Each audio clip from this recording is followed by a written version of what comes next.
tentang apa saja yang ada di studio sebuah stasiun televisi, baik itu dari ruangan maupun dari sisi peralatannya. Kita mulai yang pertama terkait dengan jenis penyiaran televisi. Jenis penyiaran televisi di Indonesia atau di dunia kita mengenal ada 4 jenis. Yang pertama adalah televisi analog. Ya, analog itu bukan berarti televisi kita masih tabung, bukan gitu ya. Walaupun kita sudah menggunakan televisi digital, kalau kemudian frekuensi yang masih kita pakai adalah frekuensi radio, maka itu adalah masih disebut dengan televisi analog. Jadi, televisi analog adalah televisi yang spektrum penyiarannya menggunakan frekuensi radio dalam hal penyebarannya.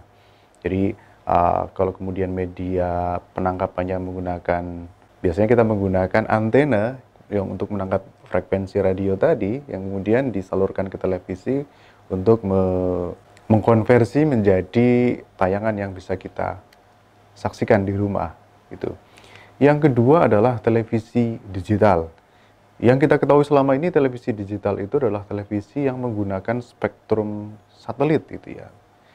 Padahal banyak sekali kalau kita kemudian mempelajari lebih lanjut bahwa televisi digital ini bisa dibagi berdasarkan medium persebarannya, pemancarnya. Jadi kita mengenal ada televisi digital terestrial, ada televisi digital satelit, ada televisi digital berbasis kabel atau kemudian yang menggunakan fiber optik. Nah, televisi digital itu adalah televisi di mana penyebarannya atau frekuensi yang digunakan adalah menggunakan modulasi digital. Ya, ada gelombang yang dibawa adalah gelombang digital. Untuk televisi digital terestrial nanti akan kita bahas lebih lanjut di pertemuan yang selanjutnya setelah pertemuan ini.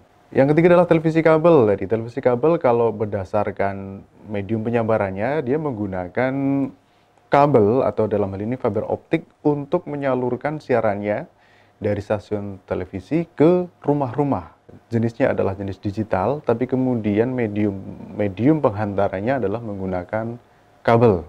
Kemudian yang terakhir adalah televisi satelit. Ini juga masuk kategori televisi digital dengan medium persebarannya adalah menggunakan satelit. Jadi kalau teman-teman di rumah punya televisi kemudian ada parabola di luar itu, baik itu yang besar maupun yang kecil, itu adalah televisi satelit. Di mana stasiun televisi akan mengirimkan siarannya itu ke satelit yang kemudian akan dipancar luaskan ke rumah-rumah yang punya media penangkapan berupa parabola tadi. Ada juga yang berbayar, ada yang tidak. Gitu. Teman-teman juga mengenal ya yang free to air, yang biasanya menggunakan parabola besar itu di rumah, atau juga ada yang parabolanya yang kecil, nah itu bisa digunakan. Ada juga yang berbayar. Pun juga demikian dengan televisi kabel. Jadi kalau selama ini kita mengenal, mungkin belum ada televisi kabel yang free to air gitu ya. Ya kita selama ini tahu kalau televisi kabel itu pasti berbayar. Karena apa? Karena infrastruktur untuk membangun televisi kabel itu sangat mahal sekali ya. Untuk bisa membuat jaringan fiber optik sampai ke rumah-rumah itu sangat mahal sekali. Itu yang pertama teman-teman tentang jenis-jenis penyiaran televisi di Indonesia dan di dunia pada umumnya. Oke, kalau tadi kita sudah mengenal atau belajar tentang jenis-jenis stasiun televisi, maka kemudian kita akan belajar tentang apa saja sih yang ada di sebuah stasiun televisi gitu ya. Jadi kalau teman-teman yang belum pernah mengunjungi stasiun televisi, maka di stasiun televisi itu idealnya itu ada 2 ruang yang harus ada. Yang pertama adalah studio. Studio adalah tempat di mana sebuah program itu dibuat gitu ya. Kedua adalah control room. Ya, control room adalah yang mengatur jalannya apa yang terjadi di dalam studio. Nah, bagaimana kalau sebuah stasiun televisi itu punya lebih dari 1 studio? Nah, kadang kita temui nih, disiarkan langsung dari studio 5, berarti ada 4 sebelumnya atau mungkin ada 5 selanjutnya gitu, ada 10 studio. Itu bisa terjadi. Maka pasti setiap studio itu akan disertai dengan 1 ruangan control room gitu ya. Selain itu, sebuah stasiun televisi akan punya 1 ruangan tersendiri di mana pusat siaran itu akan berlangsung, yaitu adalah master control room. Master Control Room ini juga akan mengorganize dari beberapa studio yang dipunyai oleh stasiun televisi itu sendiri. Ya, kita mulai yang pertama di dalam studio dulu. Oke, ruangan yang pertama yang harus ada dalam sebuah stasiun televisi yang jelas yaitu studio floor atau studio production. Ya. Studio production ini adalah studio di mana sebuah program acara dibuat oleh sebuah stasiun televisi. Untuk ukurannya tergantung dari kebutuhan. Ada studio televisi atau stasiun televisi yang hanya khusus memproduksi program berita, maka tidak diperlukan studio yang luas. Hanya mungkin diperlukan studio 4x3 mungkin, yang hanya bisa untuk seorang anchor gitu ya, bersiaran atau untuk membuat mini talk show ya, untuk program berita. Tapi untuk sebuah televisi yang butuh program hiburan yang mungkin bisa bahkan mendatangkan banyak orang, maka ukuran studio itu bisa jauh lebih besar. Ya, tapi pada intinya bahwa studio produksi itu adalah di mana tempat untuk memproduksi sebuah program acara. Isinya apa saja? Yang pertama jelas kalau pada sebuah program acara adalah set panggung. Nah, set panggung ini akan sangat tergantung dari jenis program yang akan diproduksi. Ya, kalau di sini yang sudah ada ini adalah set untuk produksi sebuah talk show sederhana. Talk show sederhana di mana mungkin tidak membutuhkan banyak aksesoris begitu ya. Kemudian di sana juga bisa juga dibuat untuk home band-nya misalkan, untuk pengiring atau pengisi musiknya. Yang kedua, kamera itu tidak bisa melihat tanpa adanya cahaya, maka kemudian tata cahaya ini menjadi penting dalam sebuah studio. Tata cahaya ini juga sangat tergantung dari kebutuhan sebuah program acara. Kalau program talk show atau program berita yang cenderung stabil begitu, tidak diperlukan penataan cahaya yang gemerlap, tidak seperti misalkan kalau kita buat kuis atau acara musik yang butuh ambience lighting yang menarik begitu ya. Maka di acara ini talk show misalkan hanya diperlukan misalkan lighting yang stabil gitu ya. Sekali lagi pada prinsipnya lighting ini digunakan untuk membangun suasana, kemudian bagaimana agar penonton bisa melihat objek yang ada atau objek yang ditangkap oleh kamera begitu. Ya. Yang selanjutnya adalah ini juga yang tidak kalah penting ya. Setnya sudah ada, lightingnya sudah ada. Apa alat penangkapnya? Alat penangkapnya adalah kamera. Ya, kamera studio. Ya, atau kalau yang kita punya ini adalah jenis kamera EFP atau Electronic Field Production. Ya, kamera EFP ini adalah kamera yang bisa juga digunakan untuk produksi di luar studio atau produksi di lapangan gitu. Nah, sebenarnya untuk kebutuhan studio sendiri itu ada kamera tersendiri yaitu kamera studio. Kamera studio dengan spesifikasi yang lebih khusus untuk studio gitu ya. Kamera sekali lagi gitu ya akan mengikuti kemampuan dari sebuah stasiun televisi. Ada stasiun televisi yang hanya menggunakan kamera ENG atau Electronic News Gathering, yang kamera-kamera yang biasa kita gunakan untuk liputan keluar. Ada juga gitu ya. Sekali lagi, tidak semua stasiun televisi itu punya kemampuan yang sama dalam mengadakan sumber daya alatnya. Nah, ini adalah salah satu contoh jenis kamera yang kita gunakan ya di studio, yaitu EFP tadi yang sudah saya sebutkan ya, Electronic Field Production. Bedanya apa antara ENG, EFP, dan kamera studio? Kamera studio dan kamera EFP ini dilengkapi dengan CCU. Penjelasannya nanti, kalau kita nanti menjelaskan tentang control room gitu ya, beberapa fungsi yang ada di kamera ini akan diatur lewat CCU nanti ya, CCU yang ada di control room gitu. Operatornya jelas namanya kameramen gitu ya. Kemudian yang kedua, nah pada jenis-jenis produksi tertentu, berita misalkan yang membutuhkan informasi yang clear, yang akurasinya harus dipertanggungjawabkan, biasanya kita akan menggunakan teleprompter seperti ini. Teleprompter. Jadi teleprompter ini adalah alat untuk menampilkan teks, ya, teks yang bisa berjalan atau statis, yang nanti akan dibaca oleh host atau kemudian news anchor. Jadi news anchor itu tidak menghafal, tidak menghafal. Jadi Anda bayangkan ada sekian puluh berita yang harus disampaikan tapi dihafal gitu. Berapa lama waktu yang dibutuhkan gitu untuk menghafal? Nah, tidak ya. Jadi alat bantunya namanya adalah teleprompter seperti ini. Jadi teleprompter ini nanti tadi ya sudah jelaskan akan menampilkan teks lewat kaca di sini gitu ya.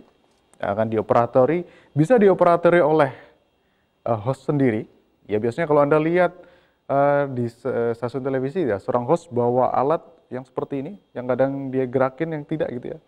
Nah, itu berarti dia sedang menggerakkan teks yang ada di teleprompter tadi. Berjalan atau berhenti begitu. Dia baca teks yang ada di sini. Ya, sekali lagi, pembaca berita itu tidak menghafal gitu ya, tidak menghafal. Dia membaca sebelumnya untuk memahami substansi beritanya, tapi kemudian ketika berlangsungnya program acara, dia cenderung akan membaca di teleprompter tadi, begitu ya. Kemudian kalau tadi alat, kemudian ukuran, nah siapa saja yang bekerja di studio, ya paling tidak yang pertama adalah jelas yang mengoperasikan kamera adalah kameramen. Jumlahnya berapa? Lagi-lagi tergantung. Ya untuk produksi berita mungkin tidak diperlukan kamera yang banyak ya. Seperti di sini mungkin hanya 3. Tapi pada produksi di mana objeknya itu banyak, karena acara musik gitu ya, atau acara kuis, atau acara drama gitu, seperti OVJ dan lain-lain, OVJ Facebooker misalkan, maka kamera yang diperlukan itu mungkin lebih dari 3, bisa 5, bisa 10, tergantung kebutuhan. Gitu ya. Jadi kamera di sini dioperatori oleh seorang kameramen. Ya. Kemudian kalau tadi di awal saya jelaskan paling tidak ada 2 ruangan, studio dan control room, maka ada satu orang yang menjembatani antara control room dan studio. Namanya adalah FD atau floor director. Floor director ini adalah orang yang mengkoordinir semua yang terjadi di studio. Jadi kalau Anda pernah lihat tuh, ada acara kemudian di situ ada muncul orang ngaba-ngaba. Oke, kurang 4 menit lagi.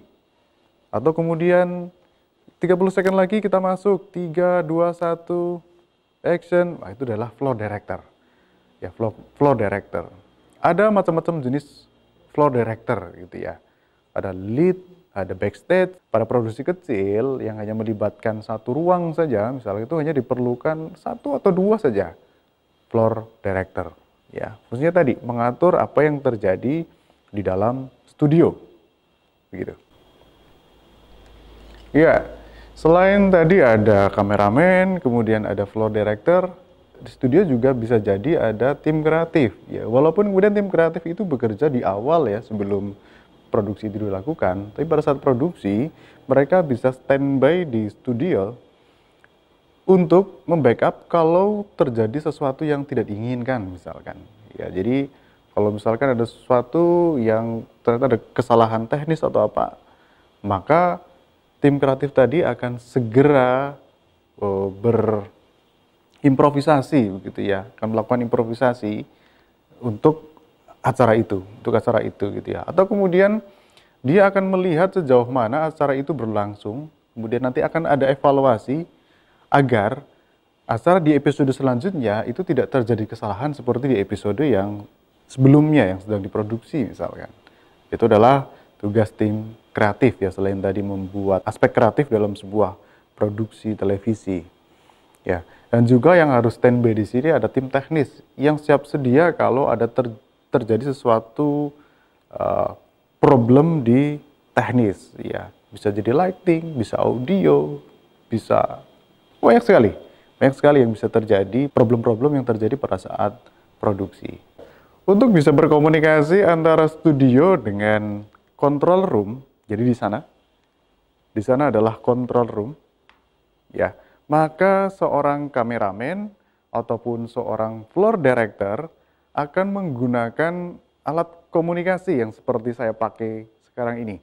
Ya, ini namanya talkback atau intercom. Jadi tidak menggunakan HT. Kenapa? HT itu akan cenderung menginterferensi sinyal baik itu audio maupun video. Jadi akan sangat lebih aman jika menggunakan talkback atau intercom seperti ini yang berbasis kabel. Jadi ini nanti ada kabel yang masuk ke control room. Jadi dari sini kita bisa berkomunikasi langsung dengan program director atau sutradara televisi, gitu ya. Jadi dengan intercom ini seorang kameramen bisa berkomunikasi dengan program director atau sutradara televisi ataupun sebaliknya begitu. Sutradara televisi akan memberikan aba-aba kepada seorang kameramen, misalkan harus mengambil gambar apa di situ yang dianggap bagus, dianggap menarik, dia akan mencari gambarnya, kemudian kalau oke, baru on, berarti dia sedang tayang. Floor director sendiri, dia juga akan membawa hal yang sama. Biasanya ini akan dikantongi gitu ya, kalau Anda pernah lihat seorang floor director menggunakan headphone dan juga talkback seperti ini, begitu ya. Digunakan untuk komunikasi dengan program director. Jadi floor director adalah kepanjangan tangan dari seorang program director, di mana dia akan mengatur segala sesuatu yang terjadi di dalam studio. Ya misalkan blocking dari pengisi acara atau siapa di situ gitu ya, atau mungkin dia berkomunikasi dengan orang lain yang tidak menggunakan alat komunikasi di studio. Jadi itu minimal yang harus ada di sebuah studio, baik alat maupun personilnya. Nah, setelah ini kita akan bahas tentang control room. Oke, setelah tadi saya jelaskan tentang studio floor ya, tempat di mana sebuah produksi itu dilakukan. Yang kedua adalah control room ya, atau production control room. Jadi sekali lagi setiap studio pasti akan dilengkapi oleh production control room. Ya, apa aja isinya? Jadi isinya adalah beberapa peralatan ya yang kemudian mendukung apa saja yang terjadi di studio. Jadi intinya bahwa control room ini adalah mengelola atau kemudian mengkoordinasikan apa yang terjadi di studio floor gitu ya. Jadi apa saja yang dilakukan di studio semuanya tergantung apa yang dikoordinasikan dari control room ini. Ya, apa aja isinya? Yang pertama adalah mixer audio. Peralatan ini berguna untuk mengontrol atau mengatur sumber-sumber audio dari studio set maupun sumber lain yang akan masuk dalam siaran. Yang kedua adalah vision mixer atau biasa kita sebut dengan switcher gitu ya. Switcher ini adalah alat yang digunakan sama prinsipnya seperti mixer audio, tapi ini digunakan untuk visual. Jadi semua inputan berbentuk visual akan masuk ke sini. Ya, jadi input dari kamera di studio, atau kemudian dari VTR, atau kemudian dari sumber lain, atau dari liputan di lapangan, itu semua masuk ke dalam VTR ini, yang kemudian akan diolah oleh seorang program director. Jadi program director ini yang mengatur kamera mana yang akan on, yang muncul di tempat kita, di rumah kita, dan kamera mana yang off, ya, yang kemudian tidak muncul. Jadi sekali lagi yang mengoperasikan ini, atau yang mengatur perpindahan kamera satu dengan kamera yang lain adalah program director. Kemudian setelah switcher tadi, kita ada juga di belakang sana. Belakang sini ini adalah CCU atau kamera control unit. Jadi kamera control unit ini adalah alat yang digunakan untuk mengatur beberapa fungsi yang ada di kamera. Jadi beberapa. Jadi tidak semua fungsi kamera itu bisa diatur lewat CCU ini. Jadi apa yang bisa diatur di CCU ini antara lain yang pertama white balance, yang kedua adalah iris ya, atau kemudian diafragma, kecepatan gitu ya. Semua bisa diatur lewat CCU ini. Sedangkan pergerakan kamera seperti zooming, tilt up, tilt down itu tetap dilakukan oleh seorang operator kamera atau kameramen yang posisinya ada di studio floor. Ya, jadi alurnya nanti dari sinyal dari kamera akan dikirimkan ke CCU ini untuk kemudian diolah.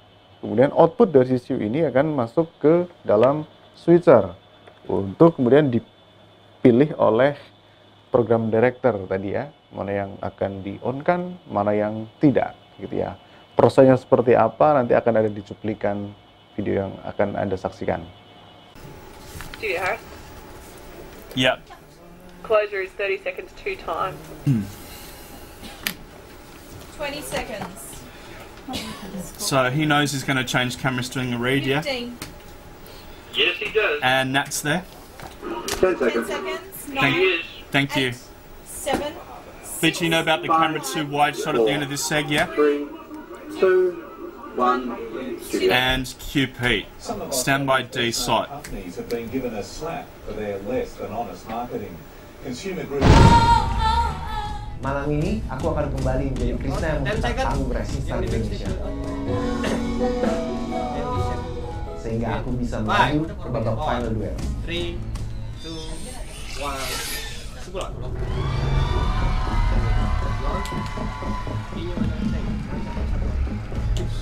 Silakan.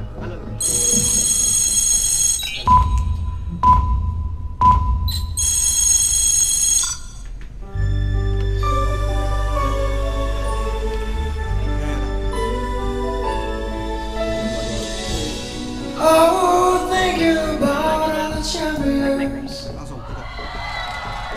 There was only you and me. We were young and wild and free.